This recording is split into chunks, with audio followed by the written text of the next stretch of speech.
We're on. In the classroom. We're actually in a classroom. As you've seen, we've had a bit of a change of facility, so we're just we've had a different office every week so far. We pretty much have, haven't we? Yeah. So anyway, we're in a classroom this week. It's actually quite a nice little setting, isn't it? Yeah. Got a good window, view over Wigan there. I definitely wouldn't have learned anything in this classroom, so I'd just be staring out the window. Yeah, the whole time. Yeah, agreed. Cool. All right, so we've got some, as you'll have probably seen by now, we've got some changes coming up in the new year in terms of like how we're formatting the program and the programming. There's going to be it's a change, but at the same time, it's not a change. It's more we're evolving. Yeah, we're evolving, but you can still follow the same like the track of program that you were already following with how we currently do it. Just how that's done is just like slightly different, and like Jack said, we're doing it so that we can evolve. Hopefully you've all kind of watched the video that I did by the screen down the gym to go through all of like how the new format's going to work, and read kind of all the notes in the program that we've put into your program there, and we'll drop it into the communities again, as well nearer the time about what you need to do. But first of all, I'm sure we've had plenty of conversations where I've had an idea and I've said it to you and you probably thought another one. What was your when I kind of sat down and said we need to change how we're doing things? Yeah, because it kind of just dropped it on you pretty abruptly. Yeah. Without much warning. What was your initial thoughts? I thought it was a good idea because when we used to train together, we pretty much used to do, pretty much all the same stuff or pretty similar stuff. There might have been a few differences here and there, but I feel like we're kind of coming back full circle, coming back to our roots a bit, where everyone's going to be able to follow the same stuff if they want to. There's the options there to do, like we just said then, there's slightly different tweaks here and there. But I feel like that coming together was kind of needed again. It was like it's like you can still follow like, the way that we currently do it is quite similar in a sense, like in every different program. Yeah. There's the similarities, but people obviously just don't see it because they don't have access to every single program. There's a main body of like similarities, and then each strength bias has like the separate work. Yeah. There's some extras in the strength, and then the engine bias, and then sometimes what's in the main body is just adjusted slightly to deal with the volume of the extras of each bias. But it's the bringing it into one program for me which was the main thing in terms of as we've grown over the last couple of years, is trying to like maintain like a good community where people know each other's names. Obviously, you might not know each other by face, but people would see someone's name and it would click, and then they might follow them on Instagram or something, and then drop a message, and they might end up hooking up and training. But because they don't see those names that often because they're on a different program, like they might not be in the same leaderboard, or they might not see them in the community chat, then they might not even know that some person that they bumped into like the other week is like actually on the same program. So it's trying to kind of bring that online community back. Was the main thing. It was the main thing for me. And I feel like it, especially now, that's kind of super important, because like I say, people do want something tailored to them, but a lot of the time they still want to be training with other people at the same time. Whether it's just one other person or you've got a small little group. Like when you're having one of them days where you feel like you're struggling, the person next to you just kind of drags you through that session and you get it done, and you get it done with a bit more purpose. So I feel like there's more opportunity to do this now with bringing everyone back together. So let's imagine you're an athlete on the programme and you've looked at the changes. Like, what are your worries? Like, what are the things in your mind that go, I'm not sure how this is going to run, like how different is this going to be, like what would be your initial first kind of like... So I feel like there's going to be a few more tabs than what people are kind of used to, because like I said, we brought it all into one program, including the warm-ups and the cool-downs as well. My thing that I may struggle with is like, how do I follow this now? Like, when do I do this bit? What happens if I can do this on this day but not this day? Can I swap things around here?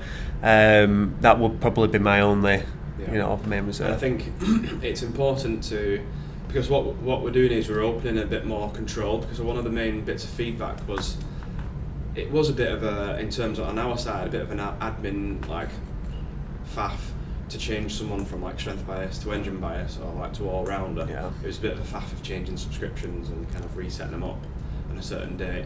So they can now do that without changing any subscription, but the possibility, it's open then to be able to do that like any time. Like you can change your mind every day and then follow like a slightly different like bias each day, and that in a way is a good thing.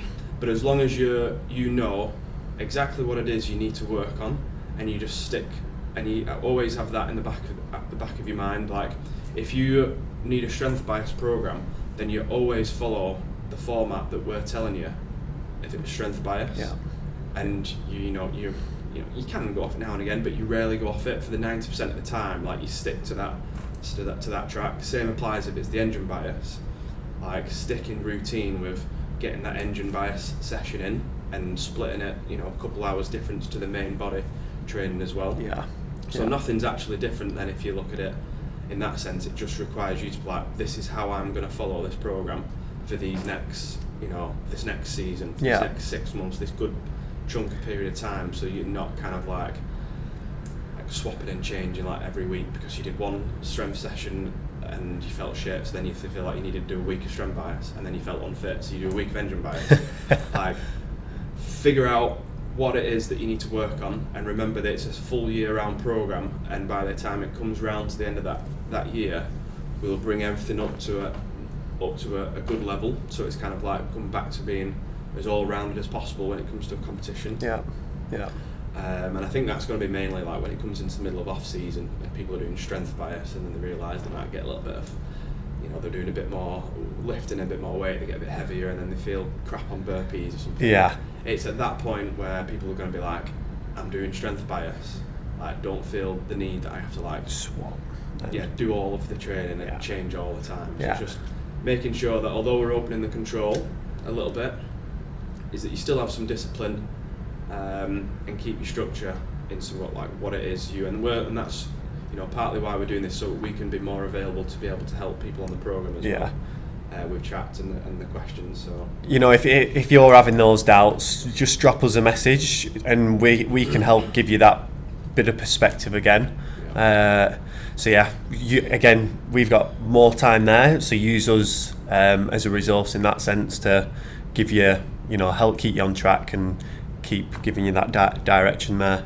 I think what we could actually do is take a screenshot of a week, and just have just put a picture out for strength bias and literally just like ding ding ding. Blank, or put like a black square over all the sessions not to do, so you can see exactly which strength ones. bias what we'd be doing, and same for engines, same for all rounder. So it's super obvious. We can do that. We should probably mention gymnastic bias changing slightly. So gymnastic bias, and I don't think we said it too much in the initial video of the changing. Again, what the feedback that we found, and this is when I asked people for low-hanging fruits, we found that a lot of people that weren't on gymnastics bias program were saying that their weaknesses were gymnastics bias.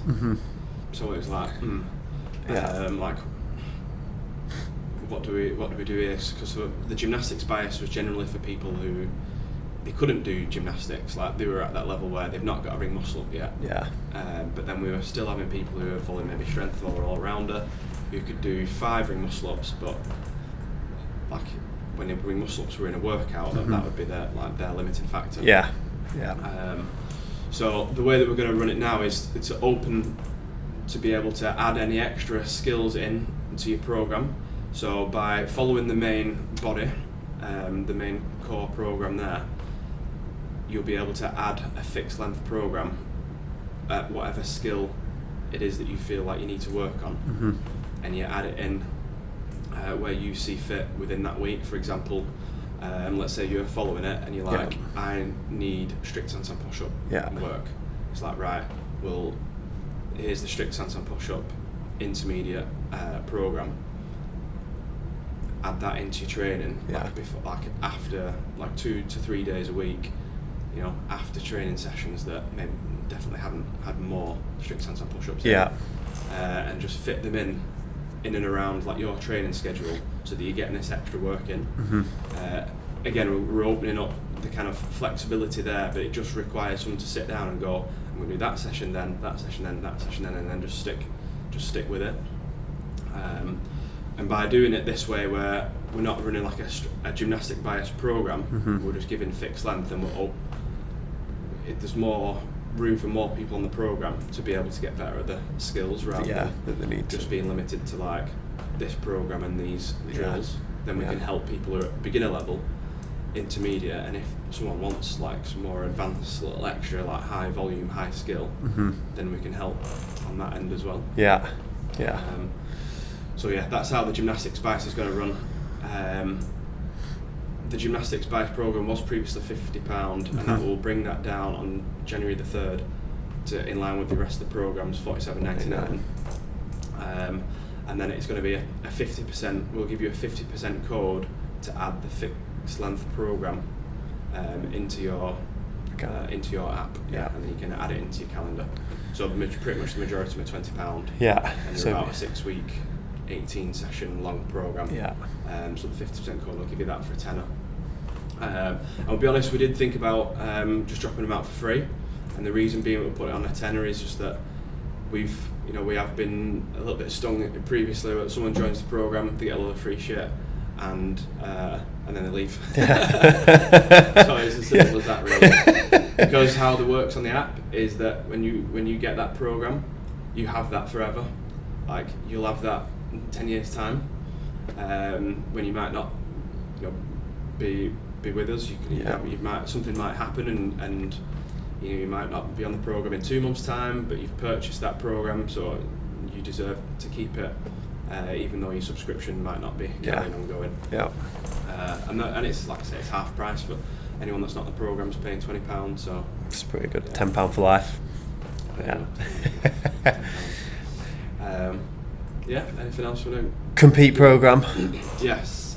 So the reason we're doing the change at this point of the year is because this is the point of the year where all the programs pretty much come together anyway, whether it was competition ready, gymnastics bias, strength bias, like because we're coming up to the Open, this is the point where the programs look most the same, just with smaller tweaks. So perfect time to do it now, and then this will run us through until quarterfinals. So if you subscribe to the competition program, obviously you don't need to do anything in your subscriptions, you'll still have that run in the background. When it comes round to that point where the quarterfinals finished, and then we'll have a deload after quarterfinals, the competition ready program will then come back up with content, so it'll just pop up back in your phone again, in your app again, in your calendar, for then if you're looking to not going into an off season and then continue training for the comps. I'm sure, hopefully, we don't fully shut down, but the comps will be back up running and there'll be plenty to go for. And if people want to kind of, if you've done off season for the last 6 to 9 months and then you want to have a good few months of going for it at competitions and get about and get some experience, then we'll relaunch that competition ready program to run you through for the remainder of the year until it comes back into in line with the JST athlete program.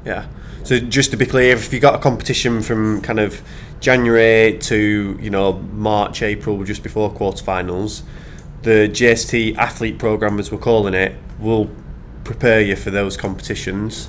So like I say, don't worry about that there's no more compete for the next couple of months. You will be ready for those competitions. It's competition phase program from January, and that's what competition ready program is. So we're all good until that point, and then we go off season when the quarterfinals finishes, and that's when we'll go 2 tracks again.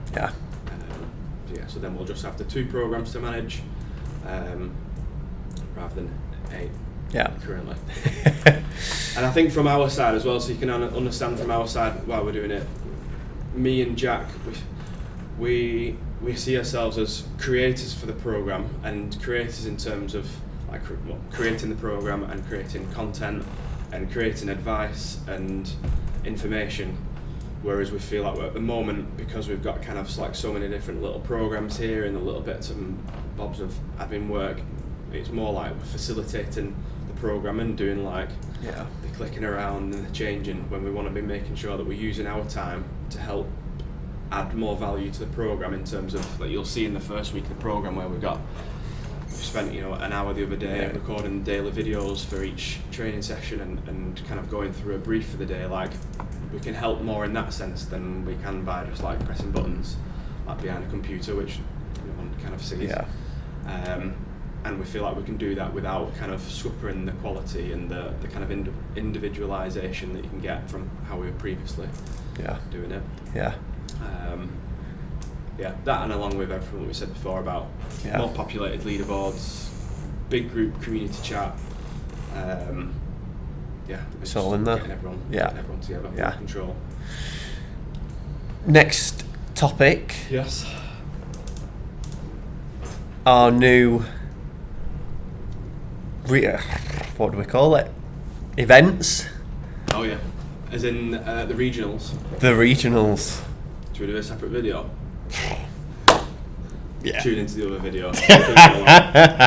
We'll call this one here and do a separate video, I think.